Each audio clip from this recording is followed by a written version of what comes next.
Okay then, I've got the sides of the frets filed down. No big deal really, but like I say, it would have been easy with the fretboard off. But I'm thinking as much of the videos as I am of actually doing the job. Now, shaping the back of the neck. There's 101 ways of doing it, really. You know, one of the ways I used to, funnily enough, let me just get. I bought like a massive half round, like cutter, so I could just literally like just run it up the neck, both sides, and you know you would kind of be there, but you know, you can only get sort of one profile out of it, and I never found it really a successful method because, you know, as much as, you know, cutting the main shaft of the neck, most of the work is actually in doing the transitions to the heel and to the headstock. So didn't like that. Then, you know, it was just a case of like, oh well, filing it by hand and all that kind of thing and doing it. But I saw on the internet, I think it was Crimson Guitars or someone, got Ben there, did it. Basically, he draws a centre line down the neck, then bisects that in half again, so you've got lines at a quarter of the width of the neck, and then again on the side, basically halfway down the neck sort of thing, and halfway down the neck there. So basically take off, you know, a series of chamfers up to those lines. So it's like one of those kids things when you make a curve up out of a series of straight lines by just indexing them and drawing them round. And that I think this is a very, very good way. You know, I mean, I've filed you know, dozens of necks in my time, but this is a very safe way of doing it because you don't end up like, you know, any chance of getting either side of the neck not symmetrical and stuff and things like that. And it will get you down to like a, you know, a nice sort of not hemispherical, a semicircular neck profile. And then, you know, if you're doing a Fender style boat neck, then you can just sort of flatten off the round bit to give it more of a V. And then if you want like a, you know, more of a D profile, a flat D profile, a square thing, well, you can adjust these lines a little bit so you've got flatter on the top and stuff. But there's not many necks like that. Normally it's like cheap 60s shit that's like that. But yeah, so now it's just a case of sanding off these triangles here, so down to this line here and to that line there, and I'll show you how I do that. It looks quite ruthless, but I'll get you back and I'll show you. Right, okay, that's quickly back. I've got this cutter, it's like drum cutter in my drill here. Yeah, you can see it there now. And basically it's like a giant cheese grater, so it's no different from these sort of files, but obviously it's spinning.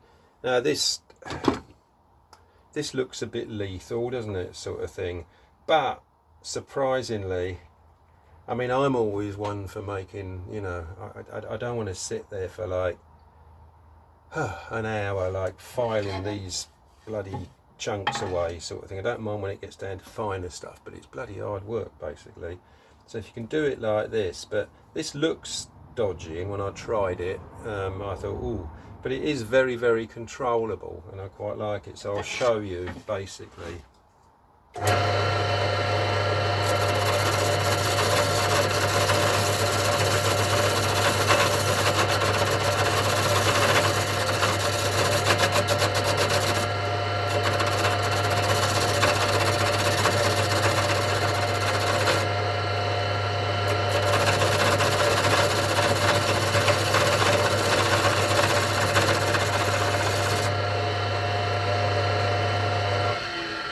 So you know, just literally after like, you know, 30 seconds probably. I mean, there's quite a nice chamfer on there. I mean, I'm still a way off the line, but if you were doing that by hand, it would take you like, that would take you 10 minutes, 15 minutes, and you'd be knackered. So it's very, very controllable. And the nice thing is, you know, when you've got the table there, you can rest your forearm on it, hold the headstock, like line it through or otherwise, and like, you know, it's just quite nice. And I was surprised how easy it was.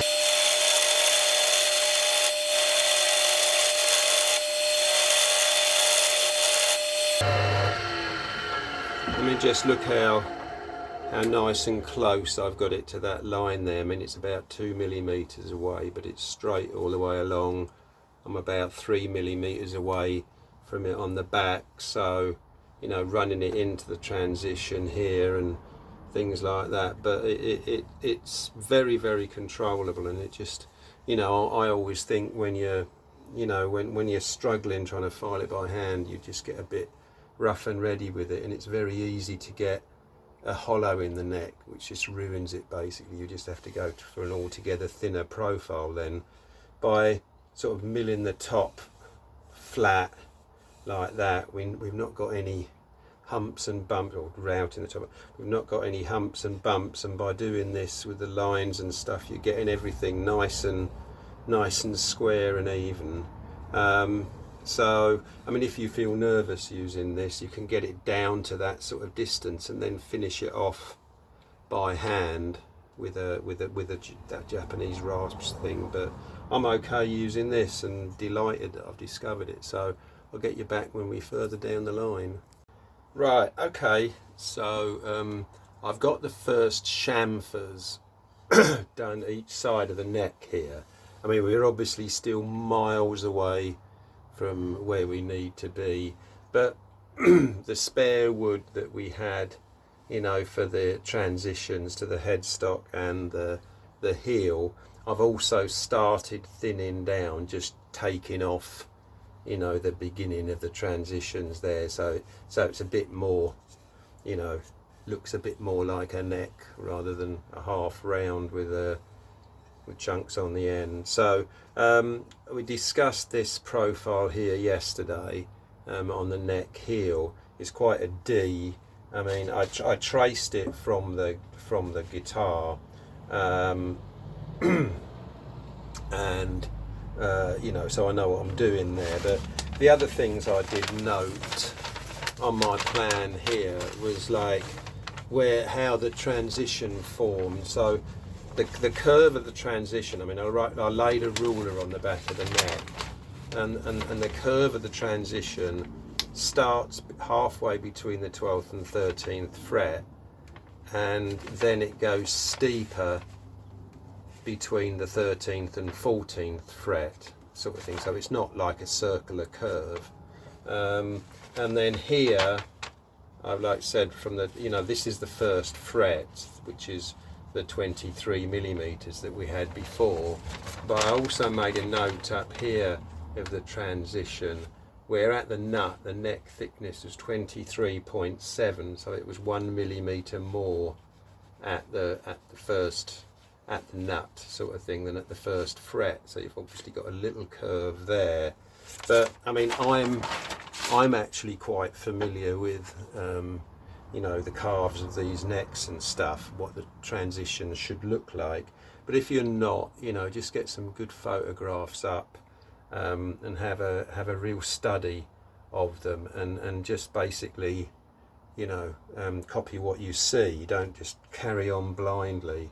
I mean, you know, with this transition up here, these sections of the neck running into the headstock, again, they are rolled over, because these lines here, where you start with the cutout for the machine heads, they are actually slightly curved.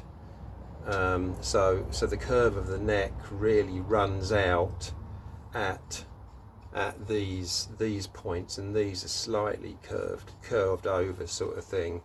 So you tend to get like a, you know, a kind of a line like that, where inside that kind of wine glass shape, you know, it's curved with like almost a flat center running into the flat of the headstock. But it's a bit touchy feely, and believe me, they're all a little bit different. But it's you know, don't kind of do something a bit silly and think, oh Christ, that's not right. So have a good look before you attempt it. So like I say, this profile here, this D here on the underside of the heel is quite important because you're matching up to it. And then this, like, you know, wine glass flute profile round here is important to meet up to. So you know, just know what you're doing. I mean, you know, you could make templates of these curves and put them on, all sorts of things. So do whatever will help you. But you can see here, actually, this is like that's that straight line on the headstock that you know, the curve of the machine heads goes in, and you can see how much it's curved there, sort of thing. You know, I made a note of it there, so you know, it's all fairly accurate. But coffee time, I think. Cheers.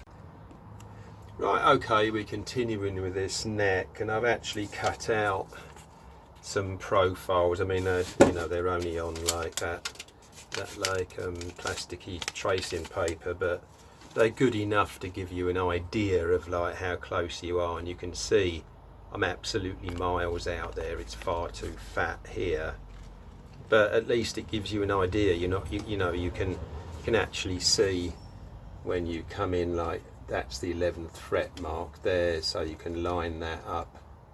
Just, you know, there's a lot of material, a lot of wood to come out there. This has got to be cut a lot more down, so we'll just go and get that a bit in the ballpark.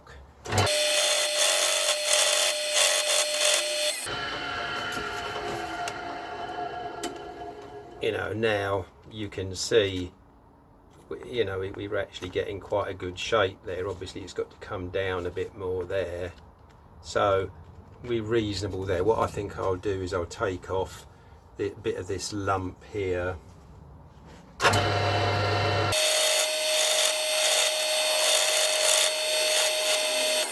Yeah, so now, you know, we can still see we're far too lumpy, but you know, we are getting, you know, we are starting to get like down to where we need to be.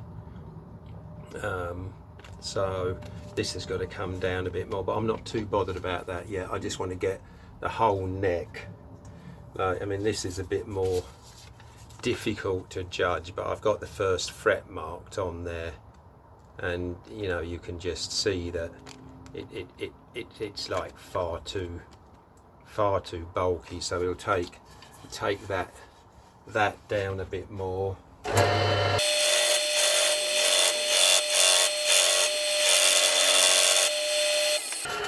Just have a see what that's like now. I mean, you know, we kind of, this edge here that's bothering me a little bit.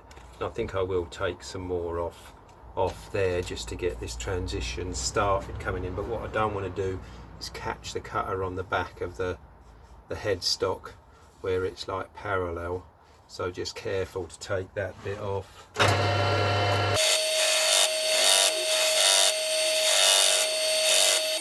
Look a lot better now. You know, there's still too much wood there, but not too bothered about that. I just got the transitions now in the ballpark of where I want to be, so I think I'll take off another triangle of wood down the sides. And the way I do this is just, you don't really have to measure out this, but on this, do a line roughly in the middle of this chamfer. Just draw it all the way down. Keep your finger in the same place on the pencil. and just do the other side so they're both the same. And then on this bit again here on this side flat, go halfway down there,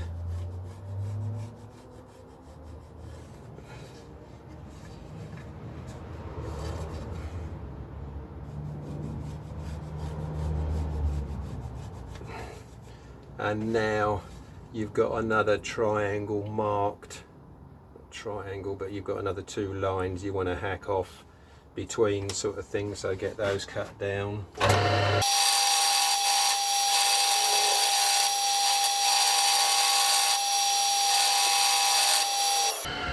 It gets easier and easier the more you do, sort of thing, but you know, you can just still see the line along there and a bit along here, but I mean, you're getting into the realms now of doing it with a rasp. Well, here's the neck now after another quarter of an hour's work, sort of thing. I mean, it's still like really far too bulky, but I think I've got to that stage now where I'm going to give up with this and use hand tools to do it. Like the death of the neck really is if you end up with a hollow in it, sort of thing, and you know, the neck's got to be like straight all the way down, sort of thing. You know, you don't want any like hollow or anything like that. So I did on my linisher over here, I did like, you know, just roll it quickly around on there just to make sure that there's no hollows in it, which there isn't, you know. So what I'm going to do now is just carry on by hand. It's still got a long way to go. Sometimes, I don't know, sometimes I seem to be able to get these necks like really quickly, and then other times just seems to take a long time, and this one's seems to be taking a long time. But there we go, we'll carry on. Like, concentrate on this transition here, and I've got this file that's like a manual version of the thing I use in the drill press, and it's just nice because it actually shaves the wood. Just is a nice feeling to use it, you know, and it's not, doesn't take a ton off, but it's just a nice sort of feeling to use it. Also, if I can quickly find it, surprisingly, this little file is an absolute godsend. It really does remove wood remarkably quickly. It's one of those chemically sharpened Japanese files, and it's wonderful little thing. You know, just really good. I think I got these from Crimson Guitars, and I got this and the drill press thing from Axminster Tools, and both pretty good tools. This takes a bit of getting used to using. You know, first when I got it I thought, oh, bloody waste of time, but the more I used it, the more I got used to how it sort of cuts, and you know, it's pretty good. So that's what I like doing, and I can tell this is far too square still.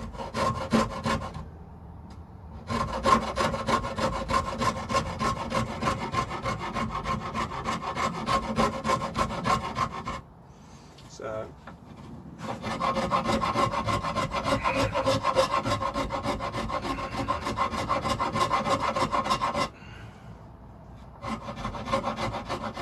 again, very easy to do too much hollowing, sort of thing, and overdoing it, but you know, it's just one of those touchy feely things you've got to keep on at, which I'm gonna do. Well, here we are, we're getting somewhere nearer now with the neck. You can see that I've got these like triangular, well, the wine flute sort of things starting to form on there, got to take a bit more off the transition here, because you can see there's still a bit of a lump there. Coming on to the neck heel, we're getting close, but when you look by the first fret here, you know, we are getting, I know it's only a paper template, but we're getting, you know, ballpark, well, closer than ballpark. Here's the 11th at this end now. I mean, there's still more got to come off, but you can see that we're getting down. I know these epoxy templates, but what I've sorry to keep having like really short snippety videos, but you don't want to see me fettling away at this. But I'm getting really pleased with it now. You know, we've got this transition here, you know, there's no lumps and bumps on it or anything, and this is the, you know, the template that, you know, it's not quite perfect, but, you know, probably a bit more to come away here sort of thing, but, you know, we're very much in the ballpark there. Got this one here that we're probably like bang on there, and the one thing I'm really pleased with is that, you know, when you look at the back of this, you can see these two lines coming down here, which is very typical look for the Gibson. I mean, here's the back of what it looked like anyway. So, you know, you've got the sort of, you know, that triangle of going into the curve of the neck there, and, you know, we've got an equal thing there. Obviously it's got to be sanded out and stuff, and a little bit more thickness taken off there. And also I still haven't sanded down the neck, because it's 0.5 millimeter thicker all the way down than it should be, so I've got that to do, but I want to keep that as a flat reference while I'm doing all this fettling sort of thing, you know. So yeah, I can just carry on, but I've got to say this file is just an absolute godsend. It just, you know, it eats through wood. I mean, like, can you see me there? You know, you put it on there and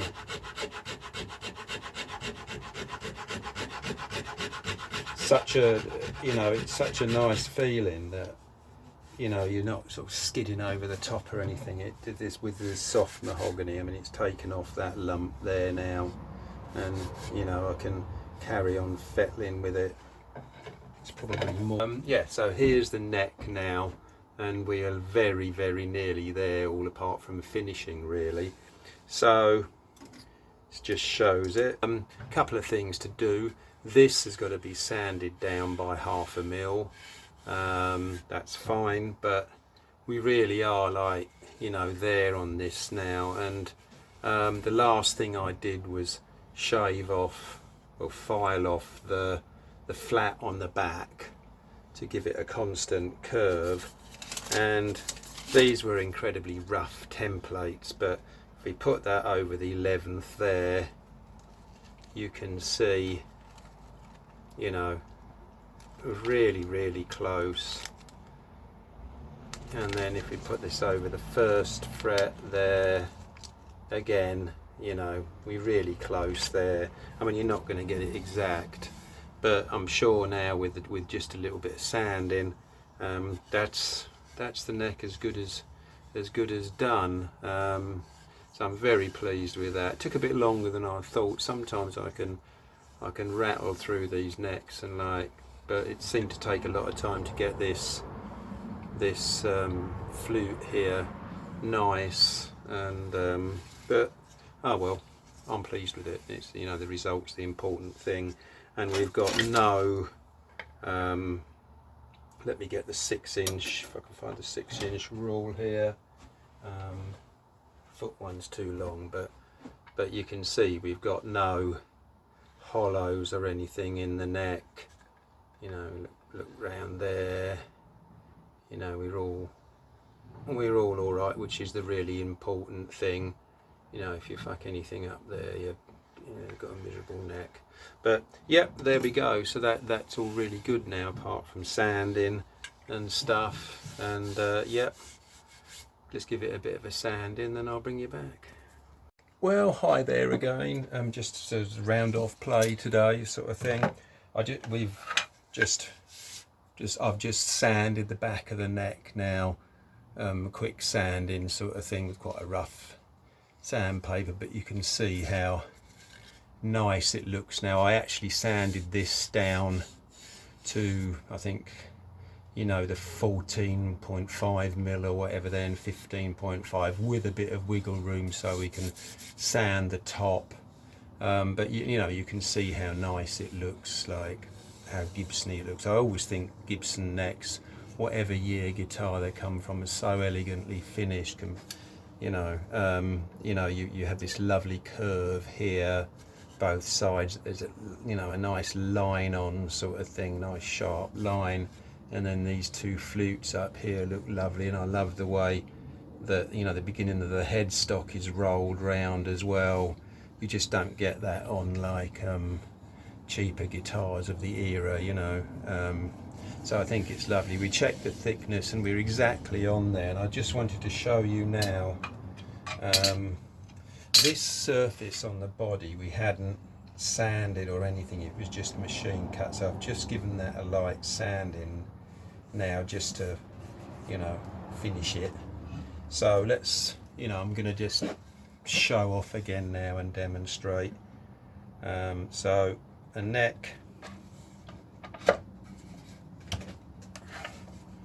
fits in there now. You can see it's absolutely snug up to the body there, like both sides. And we've got the neck heel fitting nicely on the body, again, both sides. So, you know, it's all looking really nice. And, you know, on the bottom there, it's really nice. You know, there's not even a gap. It's just beautiful. And this on here again, we've got a fractional lip where I can sand the body down and the neck down there, but just about perfect.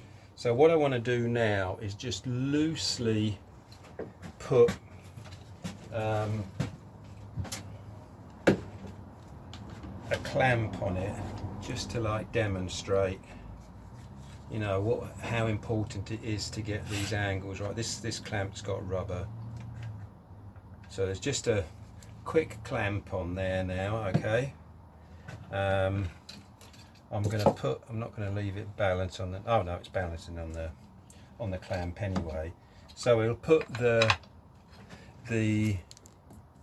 pickup covers in, you know, and we've got a lovely gap just to the front pickup there, between that there and the fretboard. I mean, that pickup's going to go forward a little bit as well, because I've got to trim that neck block back. Right, so where are we? Right, now we plonk the bridge on roughly in the right place. Okay, now we put a straight edge across the fretboard and take it out to the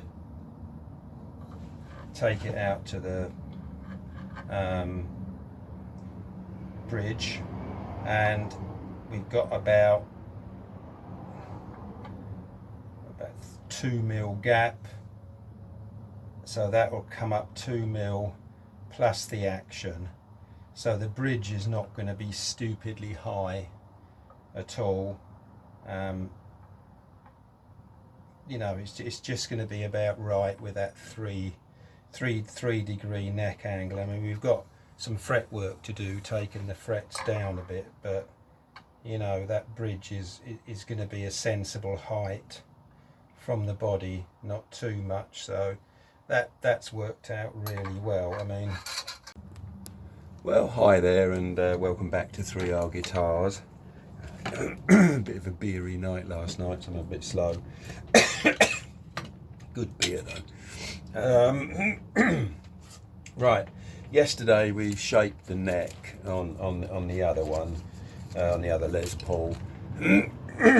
And when I was studying this one, I was like showing you that the neck position was an absolute fraction like canted towards the cutaway, and I didn't like that. It just would have meant that, you know, this edge of the binding was fractionally hanging over the edge of the body here, and really that the error's the wrong side then, because you can't file down the edge of the binding. It will just look really bodgy sort of thing, because it's only 1 millimeter thick anyway, and then it would be even thinner from there up to match the body. So what you really want is like this edge of the body basically sticking out an absolute fraction, so you can file this down and do a nice finishing job. So what I did was I've glued, I filed or just used a chisel and scraped this side of the neck joint, so I could cant the neck slightly further that way, and then of course the neck joint got slack, as it would. So I've glued this fillet strip. I mean, it's literally it's this thick. This is actually the waste bit of wood that I did for the headstock veneer, but it turned out too thin, so it literally is only how thick is this? It's only like 0.85 of a millimeter sort of thing. So that's all that I've glued that on there. And like, you remember me saying yesterday, I said, oh, have I glued that on the right side? Yeah, oh yeah, I have. I glued it on the wrong side. So at close of play yesterday, I cut, that's what, there's a few little marks on there. It was a lighter wood. I cut that off that side again and glued it on the correct side. So here we go, here's the neck joint now, and you can still see it's like very good. You know, let's do a demonstration here, put it on, and then, you know, I've got to squash it in place, and I can pick up the body on it. I mean, it's still an absolute perfect fit. And now if you look, just to demonstrate here, we've got an absolute fraction, probably like 0.5 millimeter of, let me get my glasses on and I'll have a look. Yeah, we've probably got like, I can actually measure it, put this on there. Yeah, we've got 0.43 of a millimeter of overhang into the cutaway there, so I can sand that down to absolutely match the neck and not disturb the fingerboard at all. And you know, you can still see here we've got the perfect, you know, we've got the perfect joint. Now there is a bit of a gap here. Can probably get, I can just about get the ruler in it, but we haven't actually, this top of the body here is just rough cut, you know, so I've still got to sand that down to make it a nice finish.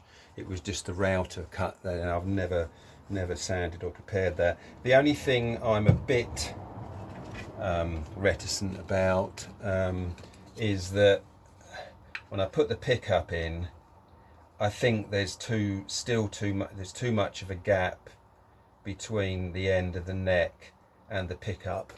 I mean, I think that's definitely too much. So I want to actually basically trim the shoulders a bit more, so the neck will go further back. And you know, I don't want the pickup touching the back of the neck, but I just want a fractional gap. So I think I've got to go back I mean, it's probably about 2 millimeters, something like that. So I'm going to get on now and shave those shoulders back a bit. It's a bit of a shame really, because it's a lovely fit. I hope I can, I'm sure I can get it right, but I'll mark 2 millimeters off here now and just get that in, sort of thing. Yeah, okay, I'll get back to you then when I've done that. Well, hi there. Just been working on this neck joint now, and I'm absolutely delighted with it. Just like, you know, it fits like perfectly. There we go, flat with the top. Oh, for goodness sake, you know, no gaps anywhere.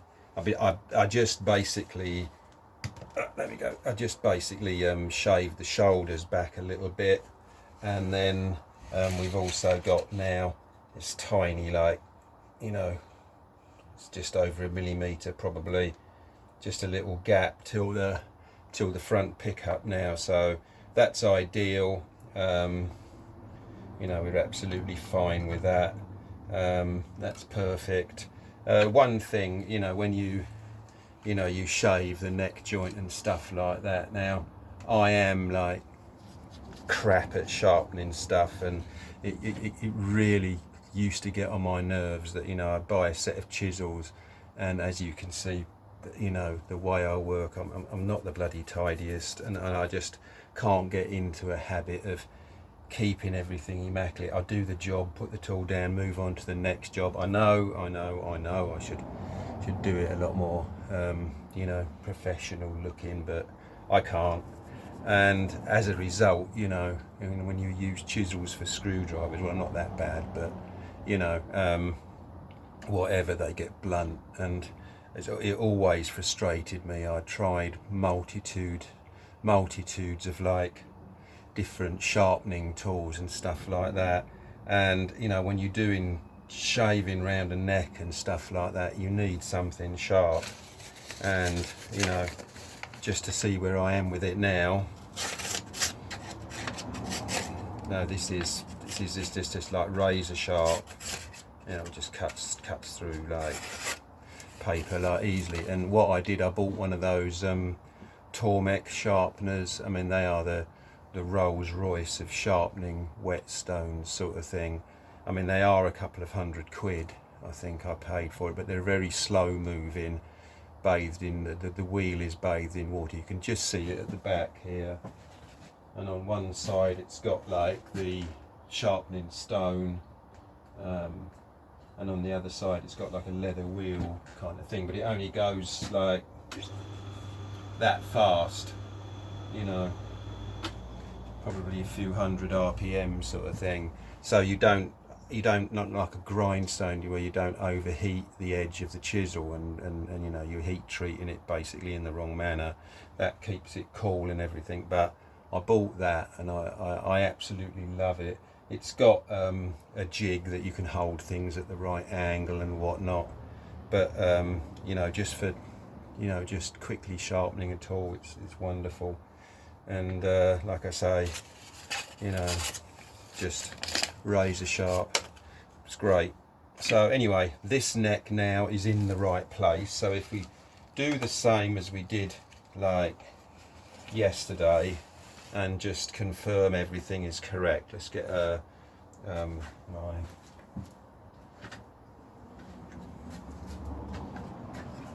clamp here, clamp the neck on.